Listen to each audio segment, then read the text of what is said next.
tous et bienvenue sur le plateau de la grande émission. J'espère que vous avez passé un bon week-end ensoleillé. En tout cas, il a fait beau ce week-end, n'est-ce pas, Jean, dans la région. Alors, vous êtes commissaire d'exposition du Salon international de l'art qui démarre le 14 mars au Parc Chano. On a eu le plaisir de vous recevoir également l'année dernière pour nous parler de ce bel événement qui est devenu un rendez-vous incontournable. On va voir ça avec vous tout à l'heure et justement ce que vous nous réservez pour cette édition 2014. Puis le Salon international de l'art démarre le 14 mars au Parc Chano. 170 artistes de 12 nationalités seront présents pour ce rendez-vous devenu incontournable dans la région, avant-goût de cette édition 2014. Rendez-vous le Salon international de l'art qui démarre lui le 14 mars au Parc Chano. Alors c'est devenu un rendez-vous incontournable en quelques années. Pour y être allé l'an passé, je vous assure qu'il y avait beaucoup de monde. 170 artistes seront présents cette année sur 3000 mètres d'exposition. C'est assez conséquent quand même. Oui, un peu plus. On est sur 3300 mètres carrés à peu près d'exposition. Et effectivement, 170 artistes. Alors 12 nationalités représentées et une proposition artistique qui est très variée, on va le voir. C'est vrai qu'il y a vraiment de tout, des plasticiens, des sculpteurs, des peintres. C'est vous qui les sélectionnez. Comment ça se passe en fait? Est-ce que ce sont les artistes qui viennent à vous, qui louent un box, ou est-ce qu'il y a une sélection Alors, il y a effectivement une sélection qui est faite en amont. Nous sommes 5 ou 6 professionnels du monde artistique. Et nous étudions chaque dossier qui nous est présenté. Ce sont tous des artistes professionnels qui vivent de leur art. Et certains qui exposent pour la première fois. Oui, alors on est souvent sur du 60-40%, donc 60% d'artistes qui ont déjà au moins participé une fois à un salon, à ce salon en tout cas, et à peu près 40% de primo-exposants. Est-ce qu'il y a des tendances qui se dégagent cette année, justement, dans les méthodes de travail, les matériaux, les couleurs? Non, pas spécialement, mais on est toujours quand même sur des couleurs vives. En ces temps un petit peu difficiles, je pense que le public a besoin de couleurs vives, flashy. Mais après, il y a effectivement du travail dans des teintes un peu plus sourdes. Ça, c'est le ressenti de l'artiste qui va transparaître sur son travail. Alors, ce qui est agréable dans ce salon, c'est qu'on peut rencontrer directement les artistes. Il n'y a pas d'intermédiaire. Je veux dire, dans chaque espace, l'artiste est présent pour présenter son travail et discuter. Oui, effectivement. Donc, ce sont des artistes en direct qui ont chacun un espace d'exposition et vous rencontrez l'artiste qui est présent sur son stand et qui va vous expliquer un petit peu sa démarche et vous présenter son travail. Quels sont vos coups de cœur cette année? Vous en avez? J'en ai toujours, mais ce serait très difficile de le dire. Alors j'adore le Barnabé d'Arlou. C'est un sculpteur qui présente un travail cette année très intéressant. C'est une première exposition pour lui sur le SIAC, donc j'attends impatiemment de retrouver son travail. J'aime bien aussi le travail de Rouy, que j'ai découvert à Paris. Qu'est-ce qu'il propose cet artiste? C'est un sculpteur également ou... Non, c'est un artiste peintre qui fait également du dessin à l'encre de Chine. Alors c'est aussi un personnage récurrent qui est toujours présent dans ses scénographies et j'ai bien aimé son travail. Puis après, il y en a plein. On l'a dit, 170. Alors l'expo, elle démarre dehors parce qu'il y a aussi des installations, des sculptures qui sont des pièces monumentales. Donc cette année, on va essayer de créer, là vous voyez, c'est une sculpture de Aude.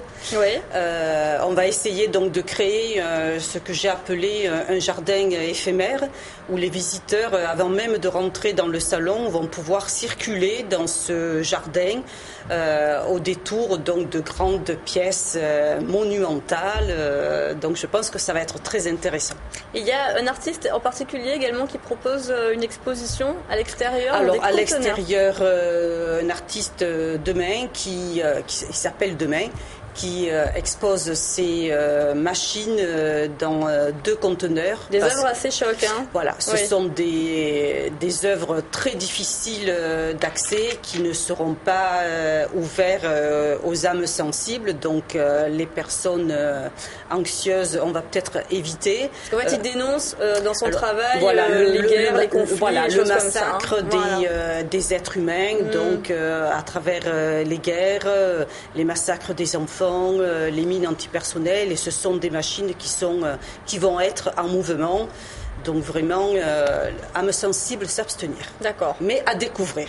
Oui, ça c'est dehors également. Voilà, à découvrir. Le public peut décerner un prix ? Alors, chaque année, même plusieurs prix ? Deux prix. Depuis plusieurs années, le public est invité à voter pour 2 artistes. Donc c'est coup de cœur en fait, coup de cœur du public. Voilà, il y a des bulletins à l'entrée, on se procure le bulletin et on est à l'approche des élections, donc c'est parfait. Oui, là on est en plein bulletin, voilà. C'est sûr. Donc chaque visiteur aura un petit bulletin de vote et il désignera donc 2 artistes coup de cœur. Donc un artiste représentant, on va dire, création murale, donc ça peut être un artiste peintre, un photographe, une mosaïste, et puis un artiste sculpteur, designer. Et là, ils auront des petits avantages, on va dire, pour 2015, un espace d'exposition qui leur sera offert. Ah, dans une galerie, par exemple ? Sur le salon. Ah, sur le salon. Sur le salon, ça, tout à fait. C'est bien. Tout à fait.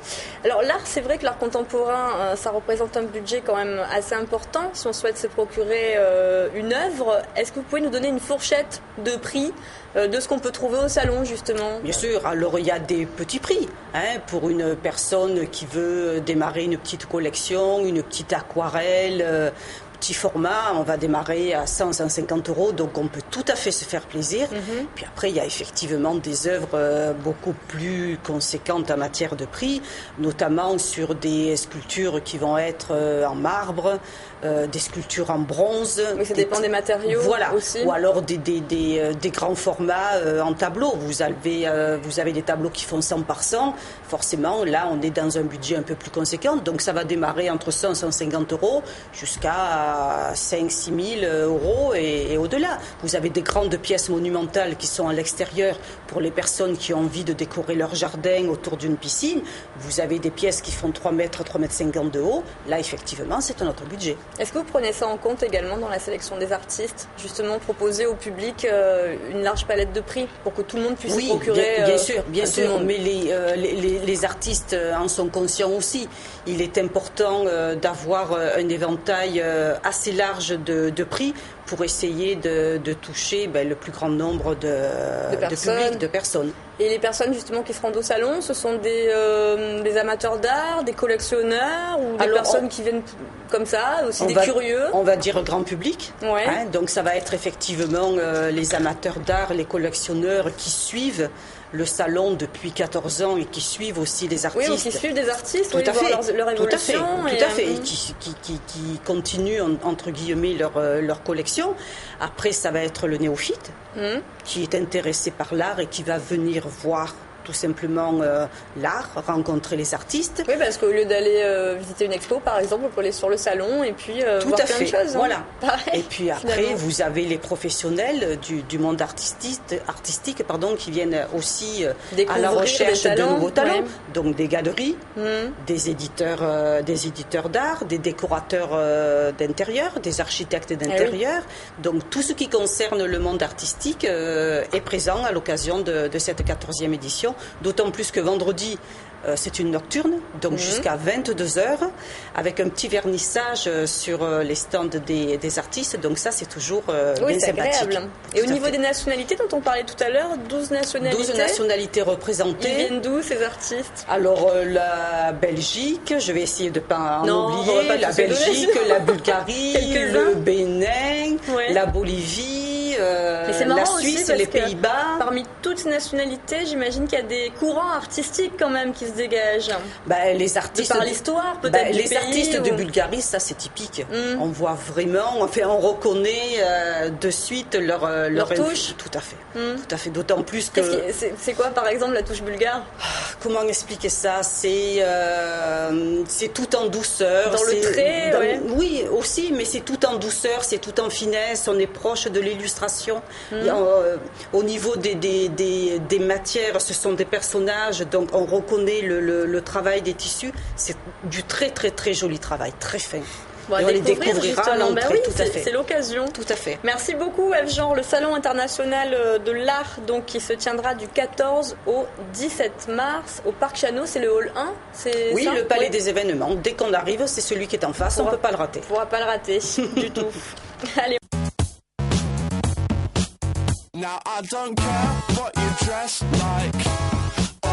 Pour revoir ce programme, lcm.fr.